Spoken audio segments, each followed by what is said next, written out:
most of us, we don't even know these spikes are happening. We know the downstream consequences: cravings, poor energy, inflammatory-based diseases that might show on your skin, like acne, rosacea, psoriasis, aging that shows on your skin, wrinkles, but also slowly your organs are getting damaged. Let's get right into it. What are some, because I know you come armed with some of the most powerful known hacks for managing, stabilizing blood sugar. So let's just roll right into it. What are they? What are some of your most powerful hacks for managing blood sugar? Most powerful hacks: eating your food in the right order during a meal. So veggies first, proteins and fats second, and starches and sugars last. And if you eat your food in this order, you can reduce the glucose spike by up to 75% and the insulin spike by up to 40% without having to change what you're eating, which is really lovely, a really good place for people to start. Then breakfast, savory breakfast instead of sweet breakfast. Pretty obvious, but at equal calories, the savory breakfast is going to keep you full for longer. You're going to avoid cravings. You're just going to feel all around much better. You're going to keep your glucose levels steadier. I'm going to keep going. Keep going. Well, I just want to tease out the two breakfasts. That's really interesting because you said at equal calories, which is something that I don't want to just let slide by. That calories matter, right? But they're not all that matter, especially when it comes to how you feel throughout the day. Exactly. Of course, calories matter, right? If I eat 100 calories of pasta versus 10,000 calories of pasta, it's going to be different for my body.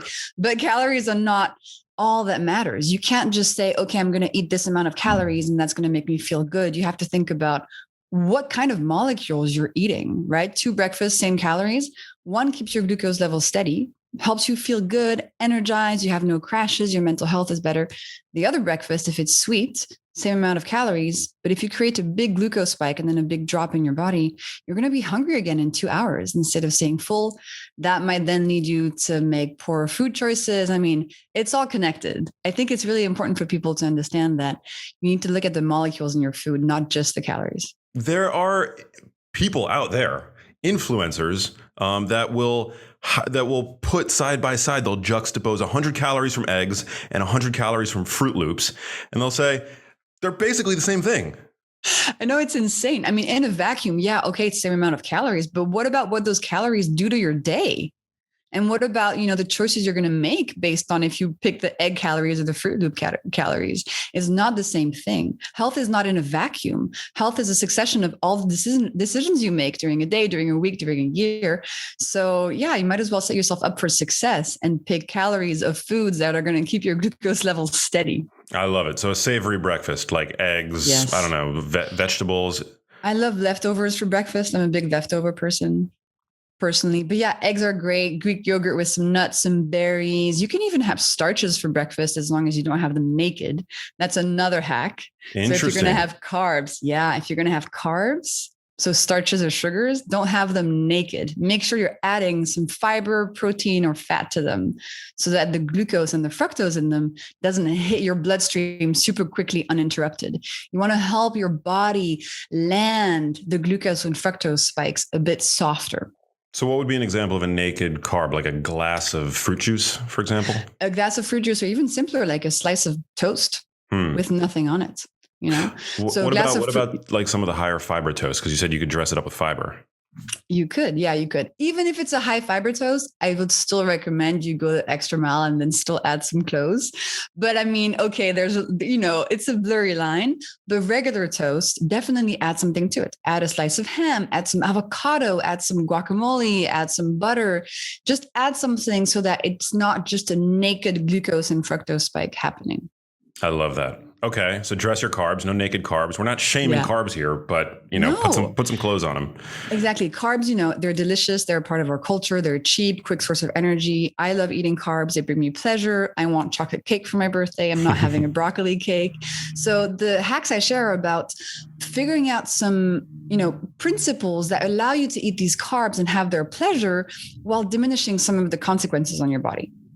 I want to get back to the hacks because I know that there are more, and I definitely want to talk about vinegar, which is a big one for you. But let's just take a sort of quick tangent. Can you talk about what are some of the potential harms? I mean, and also the difference between acute versus chronic, right? Like we know that chronically elevated blood sugar is no bueno, but what are the harms to come from the occasional acute glucose excursion? So for a long time, we thought that only people with diabetes needed to even worry about their glucose levels. We thought if you don't have diabetes, your glucose stays between 70 and 130 all day. No worries. Don't even think about it. 5 years ago, we discovered that in people without diabetes, a typical breakfast cereal could send their glucose levels up to 180, 200. So in the zone that was previously thought to be only attainable by diabetics. So that was one super informative piece of information. Don't want to repeat information, but informative piece of information. And so why are these glucose spikes bad? It's a really good question. There's a few things that happen in your body when your glucose levels spike. The first one is that glucose, as it arrives into your bloodstream and then permeates and goes through your cells, it very quickly goes to your mitochondria because your mitochondria are responsible for turning glucose into energy. The problem is too much glucose is not good. It's sort of like if you give too much water to a plant and the plant drowns. If you give too much glucose to a human body, bad stuff starts to happen. So your mitochondria become overwhelmed by too much glucose coming their way. And instead of being able to make lots more energy, they actually go on strike. And I'm French, so I really relate to this concept of going on strike. And I really get it. Your mitochondria are like, I cannot. So your mitochondria shut down. They get stressed out. And as they get stressed out, they produce free radicals. And free radicals are little molecules that cause a lot of damage in your body. And over time, too many free radicals create a state of oxidative stress and then a state of generalized inflammation in the body. With every glucose spike, the likelihood of this happening increases. So that's one process. The second thing that happens when there's too much glucose in your body is cooking or toasting or browning. So I love this image. Max, you are currently cooking, literally like a chicken in the oven or a piece of toast in the toaster. From the moment you were born, Max, you started cooking. And then once you are fully cooked, you're sadly going to die. And it happens to every single one of us. And we cannot stop this process. Cooking, glycation, aging, it's all the same thing. Wow. And we can't stop the cooking/aging process, but we can slow it down or speed it up. Every glucose spike speeds up the aging process. And if you eat something sweet, you're not only getting glucose spikes, you're also getting fructose spikes. And fructose glycates things 7 times faster than glucose, which is why one of my other hacks is if you're going to have a snack, have a savory snack instead of a sweet snack. That way you're avoiding the extra fructose. So those are the two main mechanisms that happen in your body every time there's a glucose spike. And it's not just for diabetics, it's for every single one of us.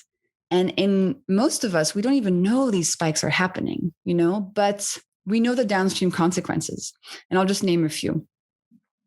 Cravings, poor energy, inflammatory-based diseases that might show on your skin like acne, rosacea, psoriasis, aging that shows on your skin, wrinkles, but also slowly your organs are getting damaged. Weight gain, that's something we can talk about.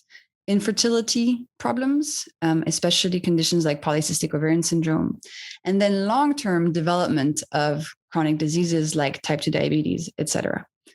But I want to stress that these spikes, you feel them instantly as a person. If you feel these big waves of energy throughout the day, if you feel like you're constantly craving sweet foods, if you're hungry every 90 minutes, that is a clear sign that you're having glucose spikes. And we know, Max, that 90% of the population is having these glucose spikes every single day without knowing it. Wow. I guess some people would argue, though, that for somebody who is quote unquote normoglycemic, right? Somebody who's metabolically healthy, that there's nothing wrong with the occasional glucose spike, right? Like that we're pathologizing something that's completely physiologically normal. Now, I eat a lower carb diet, so I would say that my flag is planted pretty firmly in your camp, but I just want to sort of play devil's advocate for a second. Totally. So how do you respond or reconcile that, that for somebody who's metabolically healthy, they see their blood sugar go up, which is completely normal in response to eating something with carbohydrates in it, start glucose yielding carbohydrates, and then it comes back down. Totally normal, right? I think there's like spike and spike. If it's a spike under 140, that's been agreed by the medical community as being a normal spike. But the problem is we now know that regularly non-diabetics spike way past that range. And after that range, we're able to measure in a scientific setting that problems start to happen. And one of the main things that is studied is the harm of glucose spike done to your blood vessel cells. And we're able to see that as soon as a spike is above 160, like damage is happening. So there's normal and normal. I agree that fluctuations are completely normal. And in fact, being obsessed about having a very flat glucose curve can yield issues because you might be doing that in a wrong way, or you can still be unhealthy and have a flat glucose curve. But when it comes to these spikes, we know for a fact that very high spikes are detrimental, even to somebody who has normal fasting glucose levels. Yeah. There's actually a really cool study that also shows that it's more detrimental to your cells to have fluctuating glucose spikes all day versus having a higher but steady baseline. It's the variation caused by the spikes that create the most stress in your body. Fascinating. Yeah, the glycemic variability. Exactly. Yeah. Do you wear a CGM? I wear one most of the time. I've worn one. I wore one for 2 years nonstop when I first discovered glucose. And now I kind of know what my body's doing. Like I can kind of tell you, I really want to test this one day, try to intuit my glucose level and then see if I'm correct. I just know so much about food and how it affects my body now that I don't need to wear it all the time anymore. But I do wear it because as part of my work, I test foods and then I show people the glycemic response. Oh yeah. Your curves, your graphs are awesome. So cool. So innovative. I think you've worn a CGM, right? I have. I've done it in the past. I did it for 2 weeks. I think that's how long one of them lasts. And I thought it was, the data that came out of it was pretty cool. I think some people are just like concerned that somebody who becomes overly glucose conscious might then like trade an apple for bacon. Not that I'm anti-bacon, but that's sort of like the common argument. Absolutely. And actually, this is something I think about a lot because I think you can become overly obsessed with anything. And as I mentioned in the beginning, glucose is not everything. We have to think about alcohol. We have to think about fat levels. We have to think about stress, etc. So what I've done, hopefully, is I've taken all the science, illustrated it with my own data, and transformed it into these tips that are harmless, right? Definitely going to be positive for your health. It's all about eating foods in the right order, adding vegetables to the beginning of your meals, etc. But of course, anything can be abused. And I think we're still at a stage where wearing a glucose monitor can easily make you draw conclusions that are not really the right conclusions to draw. So I'm quite cautious. I don't recommend everybody wear a glucose monitor right now because I just think we're not there yet. I think the apps and the products and the education are not there yet. We need like better tools to allow people who are not diabetic and not, surrounded by doctors explaining what's happening. We need better tools to allow them to get this data without drawing the wrong conclusions. Yeah, well, you do a phenomenal job of communicating that nuance. Thank you, Max. Appreciate it. Yeah. Okay, so let's go back to the hacks because these are really fun, and you've got tons of them. Yes. Do you want to talk about vinegar? Yeah, let's do it. Okay, so I just want to preface this by saying I was super shocked when I discovered all the clinical trials on vinegar. I thought it was some sort of wellness fad. Turns out it's not, and it's actually been used for millennia in many different cultures, like in Iran, as a health benefit, and people have been incorporating it into their lives. But now we understand the mechanisms underpinning the effect of vinegar on our health. I thought you were going to pull out a glass with vinegar in it. I may as well. I do. No, I'm on board. I love anything having to do with vinegar. It's like one of my favorite flavors. Yeah. Oh, yeah, I agree. So here's what the science shows us. If you have a tall glass of water with a tablespoon of vinegar before a meal, you will cut the glucose spike of the meal by up to 35%. Wow. Without changing anything else. That's pretty remarkable. So why does this happen? It's because vinegar contains this amazing molecule called acetic acid. And acetic acid has a couple superpowers. Number one, in your stomach, it slows down the breakdown of starch into glucose by affecting the alpha amylase enzyme. And second, Max, acetic acid goes to your muscles and tells your muscles to soak up glucose as it arrives in your bloodstream. So you have these two things happening, which allow you to eat the same meal you were going to eat, but with fewer consequences because of smaller glucose spike. It's fascinating. I know, it's so cool. Vinegar stimulates AMPK. Is that the mechanism? I actually have no clue. Oh, interesting. Yeah. Well, it's like it tells your muscles to just like it's soak probably it up. that. It's probably AMPK. Yes. Mm-hmm. Super, super interesting. Yeah. What are some ways that you integrate vinegar? I mean, you drink it obviously, but like vinegar is such a versatile culinary ingredient. I mean, honestly, vinaigrettes. So one of my other hacks is have a veggie based starter at the beginning of every one of your meals. So you have some fiber at the beginning of the meal. And I will just use vinegar to dress up those veggies. Super simple. I mean, I love vinegar in water now. I know it's an acquired taste, but I just dig it now. I just pour it in any glass of water that I have throughout the day. It makes me feel like the water I'm drinking is like healthier. I have this association now with the taste of vinegar. What about you? Yeah. I mean, I occasionally kombucha. There's a company in LA that makes these, it's basically like sparkling water with some vinegar added. Actually, I should link you up with them. They make these great, it's called Simply 3. I have no affiliation. I buy them locally. But also I cook with vinegar. Like I love it. I love anything having to do with vinegar. Is there a certain type of vinegar that's better than others, or are they all on the table? So all vinegars contain acetic acid, so you're okay. And kombucha is actually quite low in acetic acid. It's like 1%. So it's helpful, but it's not as high. You could argue that balsamic vinegar is a bit less helpful because it tends to contain more sugar. So if you're not a huge balsamic vinegar fan, maybe try something else. I like apple cider vinegar, white wine vinegar, rice vinegar. And then I learned recently that lemon juice has similar properties. It's not as powerful as vinegar, but if you really don't like the taste of vinegar, you can make a lemon juice based drink. So lemon just decreases the pH in your stomach. And so it slows down alpha amylase as well, but it doesn't have the same effect on AMPK in your muscles. Wow. Interesting. Yeah. How do you protect your teeth? A straw. A straw. Yes. A straw. And then a lot of people are asking me about the vinegar pills, and so the gummies are definitely a no-no because the gummies contain like 1 gram of sugar per gummy. Right. I've always wondered that. Like, what is the point of those products? Oh my God. And the worst are the vinegar drinks that contain honey. Yeah. I'm just like, oh yeah, it's so frustrating. Point? And they're crushing it. The gummies are making so much money. And there's no scientific evidence showing that they work, that the acetic acid in them even has an effect. And they contain sugar. So even if the acetic acid was still there, you're completely negating the effects by having 1 gram of sugar per gummy. So it's quite infuriating, but I'm spreading the word that those don't work. And in terms of the pills, those seem to maybe work. I think we need a bigger study, but those seem to be adequate. What about cinnamon? I've long heard that cinnamon is a great anti-hyperglycemic tool. It is, but it doesn't work acutely. So you have to take cinnamon for like 6 weeks every day to start seeing an effect on balancing out your glucose levels. So it's not as easy as just putting cinnamon on your coffee and then reducing the spike of whatever meal you're having. It's more of a long-term buildup. Yeah.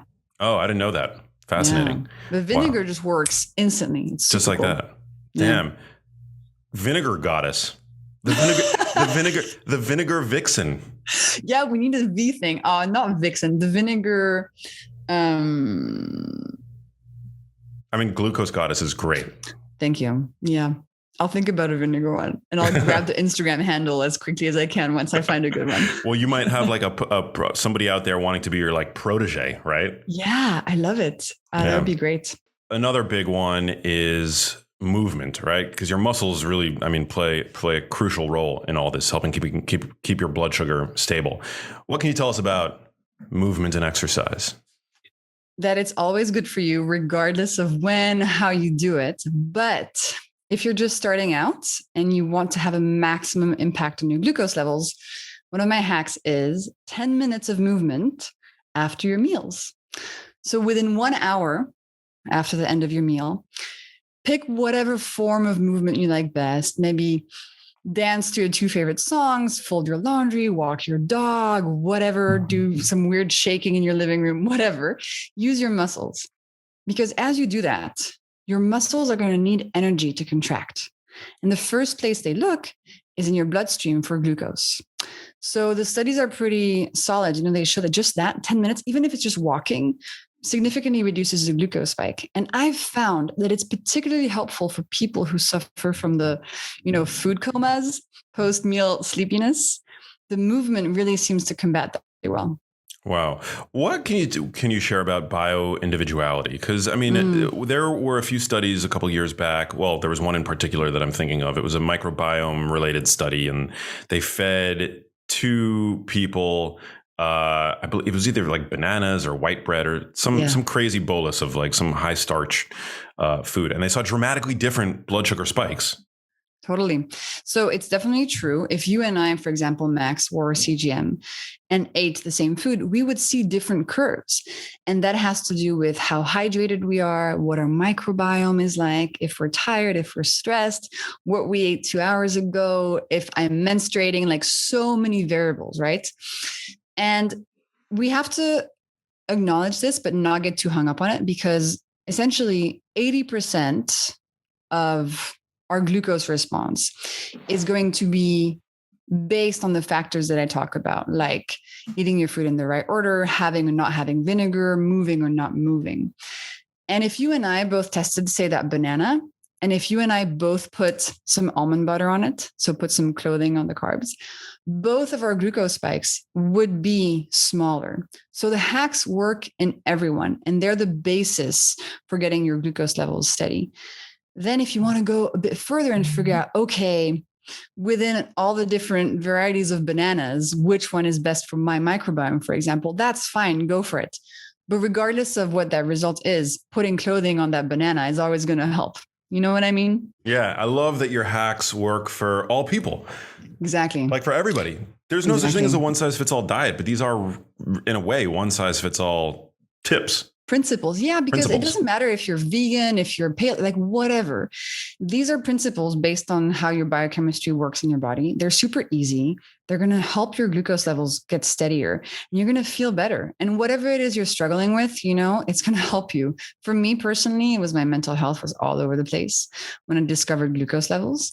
And applying these tips totally healed me. And now you hear stories of people every day using the tips to get their period back, put their diabetes into remission, lose weight if that's what they wanted to do, clear their skin, have easier menopause, whatever. Yeah. Share your background with us, if you will. I know you have a background in biochemistry. Super interesting. Yeah. So I studied math in undergrad and then biochemistry in grad school. But the reason I went into biochemistry in grad school is because I had this sort of light bulb crazy moment when I was 19. I broke my back jumping off a waterfall. Wow.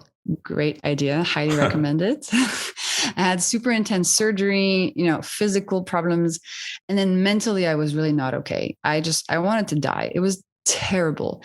And at that young age, it was like, I need to figure out how to heal myself. I need to figure out how to feel good. Otherwise, nothing else is important. So I went to study biochemistry because I thought this is going to help me understand my body, which it did.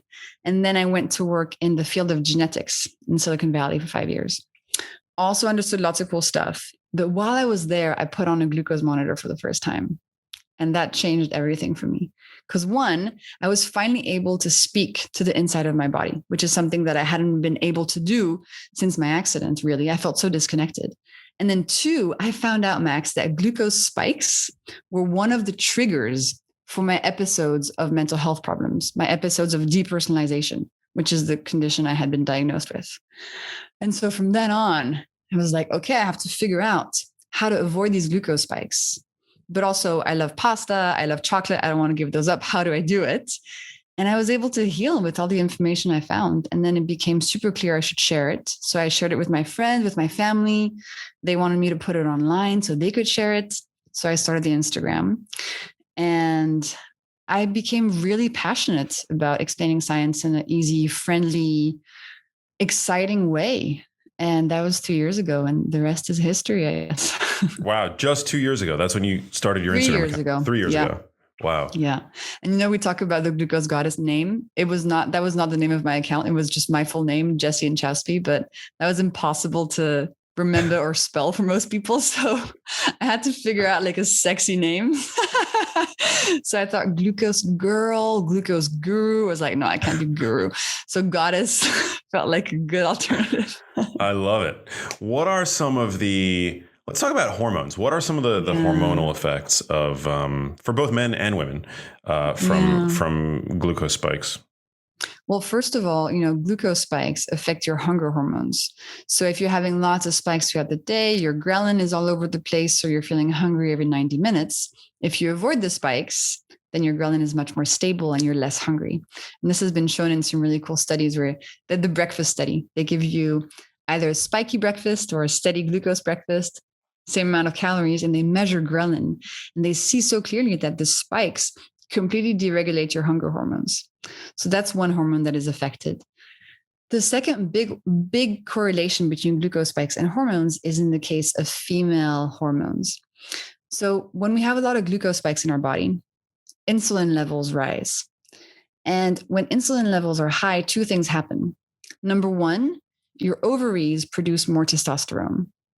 Number two, the conversion of testosterone into female hormones, which usually takes place all the time, is hampered. Wow. So you end up with this overload of testosterone in the body, which can stop ovulation, which can make you have hair on your chin, lose hair on your head. A lot of the symptoms of what we call polycystic ovarian syndrome are actually due to this excess testosterone. But the cool news is, hormones are very responsive. They fluctuate all the time, and you can really change their levels by changing how you eat and how much your glucose levels are spiking or not. So the studies show that if you avoid glucose spikes as a woman with PCOS, you can reduce your testosterone in a few weeks by 25%. A lot of women get their periods back.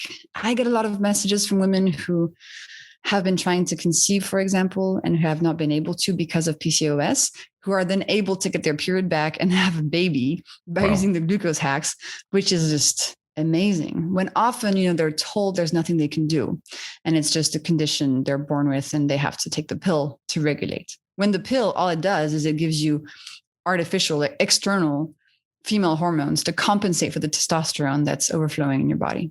Wow. How common is PCOS? I get One in 8 messages. women. 1 in 8 women have PCOS. Yeah. And it's characterized by high insulin levels. So some PCOS forms actually are called lean PCOS, and those don't have high insulin levels, but that's a small fraction of them. And those seem to have to do with adrenal dysfunction. But in most cases, PCOS is completely linked to insulin resistance, having too much insulin in the body, mostly due to glucose spikes. And the symptoms vary, women to women, but acne, hair growth, hair loss, period stopping, those are the common ones. Weight gain. Is there like a genetic predisposition to it that gets triggered, or is it completely sporadic? I'm sure there is a genetic predisposition to it because, for example, not all women with insulin resistance get PCOS, right? There's probably some sort of terrain happening. Yes, definitely. Super interesting. Yeah. And for guys, what does chronically elevated insulin do in the male body? I think you probably know better than I do. Well, I know that a single high glucose bolus can drop testosterone by about 25%, and that persists for 2 hours. I know that it can raise blood pressure because it stimulates a fight or flight response, which is, independent from all of the other things that you've already mentioned about what it does to our hunger levels, our mental health. Yeah. I remember one study that showed that one of the leading causes of erectile dysfunction in young men seems to be associated with a metabolic cause. So very likely, something having to do with insulin. Yeah. Yeah. No bueno. So what does your diet look like then? Like what are mine? Yeah. Oh man, nobody ever asks me that. Well, I guess in the morning I have some leftovers or something with eggs. I have perfected the art of the 2 egg omelets that I make really thin, like a crepe, and then I put stuff in it, Wait, like I cheese mean, and you have to share. So how do you perfect it? I. So I grew up eating crepes. I grew up eating Nutella crepes every morning. So I'm a big crepe aficionado. I know, really great, right? Super healthy. Crepes are, So, I don't huh? know. I'm not I've never, I don't think I've ever actually had like a real crepe, but What? yeah. Because I I will avoid, change that. yeah. Are they just made I of, have to make you a crepe. is it just egg? Is that all it No, is? it's Oh. no egg. It's flour, butter, Mm. and milk.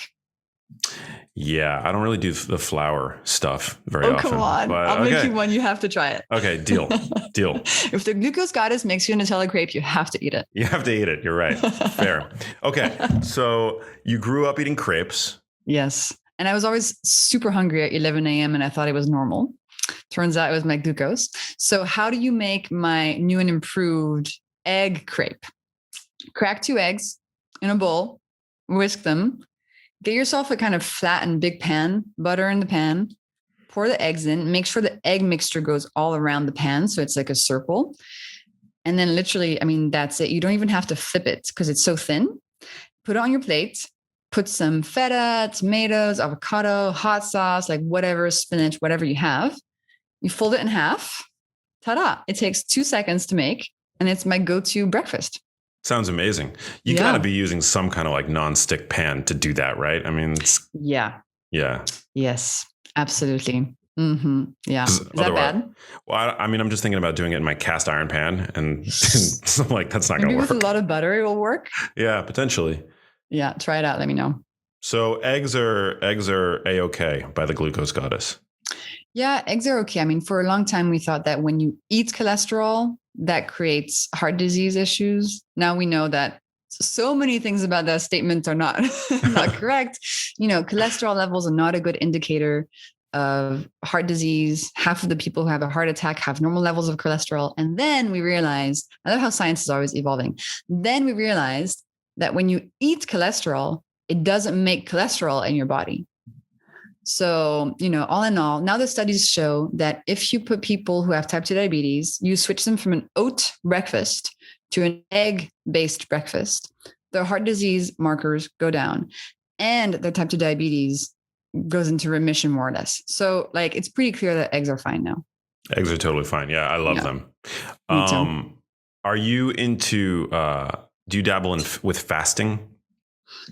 You know, I used to do it once a week, 24 hours, and I really liked it. I slept really well. I really, really did. And now I don't do it that often anymore. I really was interested in all the information about fasting studies having been done mostly on men, and that for women of reproductive age, it's not super clear if it's really helpful. And I mostly have breakfast nowadays, but it depends. Sometimes I don't. Today I didn't have breakfast because I didn't feel like it, but I don't make it a strict thing. Also, you know, I do a lot of stuff. I work out. I'm always working. I feel like I have a lot of stressors already. Cold showers, I love. And I don't really want to add the fasting stressor on top of everything. Yeah. But it's a phase. It's phases, you know, whatever floats your boat. What about you? No, well, I agree with you. I think it's important to that you've identified that fasting is a form of stress, and stress compounds, right? If you're eating a very low carb diet, if you're fasting, if you're doing cold showers, if you're exercising vigorously, and then maybe life throws you some stress as it tends to, right? I mean, that's a recipe for burnout, allostatic overload. Ooh, I like that. Yeah, absolutely. And I found out that actually, you know, from a female hormone perspective, if you fast, you should avoid fasting the week before your period. That's like the worst time to fast. But when I'm on vacation, for example, I find fasting really nice and relaxing, and I'm much more likely to do it. And I think it's because there aren't these other stressors. So it feels like my body can totally handle it. Yeah. Do you have is there a proportion of your following that is diabetic? Yeah, probably like 20%. It's not huge, actually. Interesting. It's got to Yeah, be, your work has to be super useful for people with type 1 diabetes. it absolutely is. And actually, in the type 1 diabetes community, I see one of two responses from people when they come across my work. Either they're like, oh my God, where have you been my whole life? I've learned more, in this science that you shared than ever before. Or some type 1 diabetics, some people with type 1 diabetes are really upset about my work because they find it infuriating that I wear a glucose monitor, quote unquote, for fun when they have to do it because it's a life or death situation. And so, yeah. Yeah. And so I try to explain that like I'm wearing the glucose monitor so I can just illustrate the science so everybody can gain access to it. But that's something that I hear quite a bit. But thankfully, most of the people, even if they come with that misconception, once they realize what I'm doing, they actually are super happy to get this information. I think it's it would be super unfair to criticize you for that. That they have to wear it for as a life or death. So you shouldn't be entitled to learn and gather data and share that data. Yeah. Doesn't make any sense. I feel you, but I can't even imagine what it's like living with a chronic disease like that. So I can't judge, but that's definitely a reaction that I get. When it comes to like dinner and dessert, are you like a dessert gal? Are you eating desserts like every night? Not necessarily every night. I love chocolate. So I'll definitely have some chocolate for dessert. And what I learned is that actually, if you're somebody who really enjoys eating sugar or dessert, it's much better to do it after a meal than it is to do it on an empty stomach. Because if you do it on an empty stomach or for breakfast as a Nutella crepe, what happens is you create this glucose roller coaster that creates cravings in your body and in your brain. When your glucose levels crash, the craving center in your brain activates. So you then are at the mercy of these sugar cravings, and you're not even enjoying the dessert or the sweet thing you're having because you're just like, I need to eat something sweet right now. It's not pleasure, it's like necessity. And so when you flatten your glucose curves, you're no longer in that mode. You can actually decide, ooh, tomorrow I want to get this really nice chocolate cake from that bakery that I love. And you enjoy it. You're not controlled by it.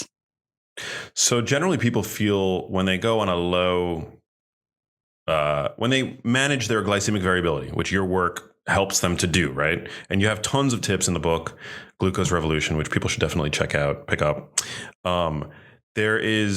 There are benefits to be gained with regard to mental health, with regard to, I mean, if you just can share like some of those, in terms of, because I mean, mental health was a big one for you. Yeah, it was. Some of the benefits that people might experience. So I think mental health is really interesting as it correlates to glucose levels. So the studies show us that the more glucose spikes you have in your diet, the more you're going to have symptoms of anxiety and depression. So if you're somebody who, has these episodes, just know that your glucose curve is going to impact how often they come back and how intense they are. Mental health is so variable person to person. In some people, glucose spikes create panic attacks, anxiety. For me, it was these depersonalization episodes, which is just insane to discover. Can you share a little bit about what that is? I don't know what that is. Yeah. So after my accident, about 6 months in, I started having this weird feeling that I was in a dream. And everything that I would see in 2D. It's super hard to explain. I would see in 2D. And if I looked at somebody's face, one part of my brain knew that they were, this person I know. The other part of my brain was completely incapable of like connecting to them. I felt completely disconnected from reality. If I looked at my hands, I was like, whose hands are these? What is this? If I looked in the mirror, I would have a panic attack. It was horrible. I could not be alone. I was terrified of existing. So the best way I have to describe it is, imagine you're really scared of spiders, like really scared of spiders, and somebody gets a living tarantula, like a big Australian spider, and glues it to your forehead, and it's alive. And you cannot touch it. You cannot take it off. And this spider is right here. And you can't run away from it because it's on your freaking forehead. And you're just in this state of absolute terror. That's how I felt about being alive. Wow. Being alive brought pure terror. It was just insane, really, really horrible suffering. And so, as you can imagine, I was like, how do I fix this? How do I figure out what's happening, how to avoid these episodes? Because it's really horrible. And so, about 6 years after it first started, I discovered that glucose spikes were one of the triggers. Insane. That's fascinating. So it would fluctuate and it would get worse when you would have something that would spike your blood sugar. Yeah. I was wearing a glucose monitor for the first time. I was a week in. And then I was with my friends and I could feel one of these episodes coming on. I was like, oh, I feel like I'm not in my body anymore. I'm speaking, but it's not me speaking. And from the outside, you cannot tell that I'm having this depersonalization episode. It's completely invisible. But I could feel in my head, I was like, oh my God, my sense of self is like fragmenting. It's just fucking awful. And then I checked my glucose monitor because it was a habit and I had it on. And I saw one of the biggest spikes I had ever seen. Wow. It was up to like 180. Yeah. Because I had donuts for breakfast. So obviously, but still. And now I'm realizing, stress also creates really big glucose spikes in your body. And so I think after my accident, I was just in a super stressed out state because I thought I was going to die during surgery and blah. And I had I had not processed it at all. I was not in a community of people who, knew how to help me process the trauma and stuff. And so I think my body was just in constant stress and I was probably having massive glucose spikes every day, especially compounded with the Nutella crepes. And so I had no clue where these depersonalization episodes were coming from, but then I realized glucose spikes were one of the triggers. Wow. Well, I'm so glad that you are on the mend, that you've gotten them under control. That sounds like a bad trip, like a bad psychedelic trip. Oh yeah, it really does. And especially when it's constant for a few months, you want to die. I mean, that was, it was like either I figure this out or I just can't go on like this. It's horrible. It sounds horrible. It's funny what you say about stress spiking your blood sugar, because that was actually one of the more interesting insights that I was able to glean from my experience wearing a CGM. I remember wearing it. I believe I was fasted, and I went into a sauna, and I saw in the data that my glucose spiked, and I was like, I hadn't eaten anything, and so it was interesting. I mean, I guess I knew that theoretically, like I knew that was possible, that would happen when faced with a stressor like heat stress can be. But it was cool to see it, like to get the data from it. And I think it's two things in a sauna. It's the stress, but also the dehydration.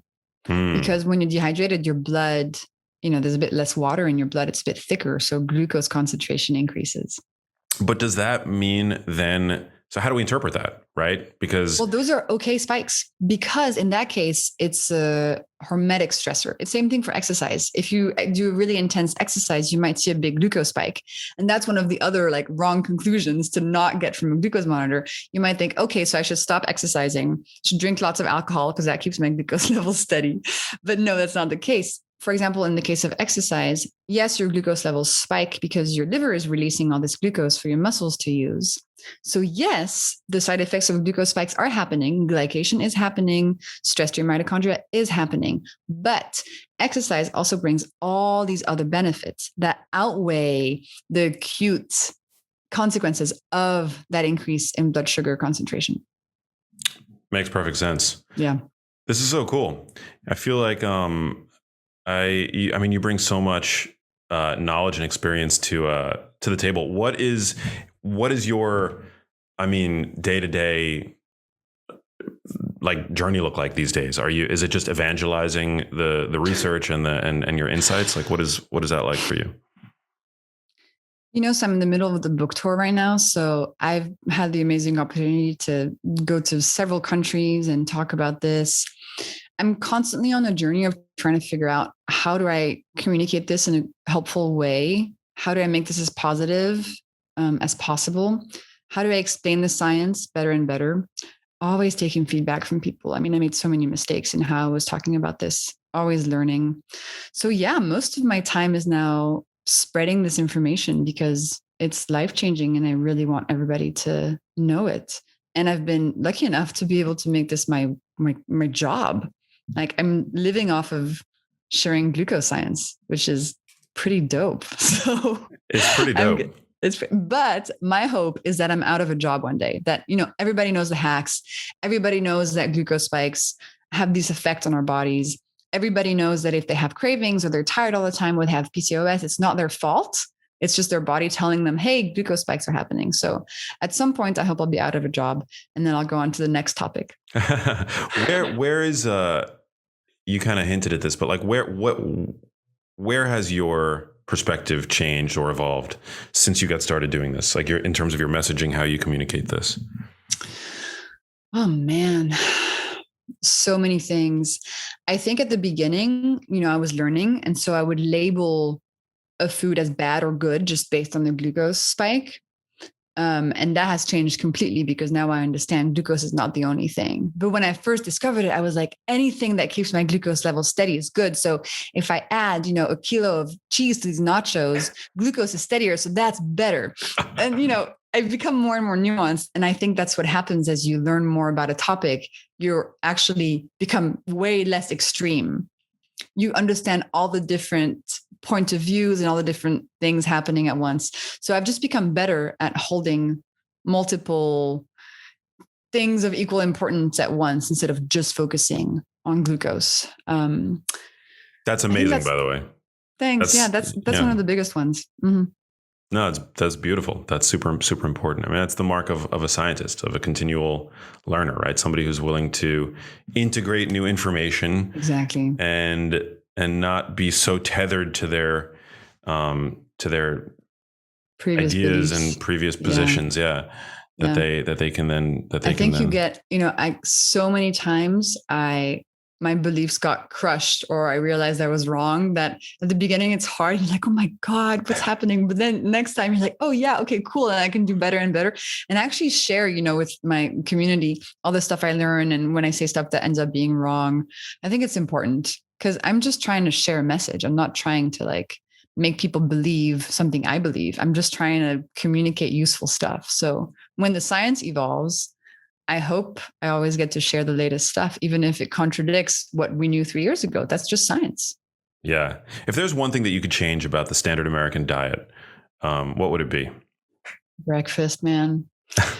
Because the issue is when you have a sweet breakfast, your whole day suffers.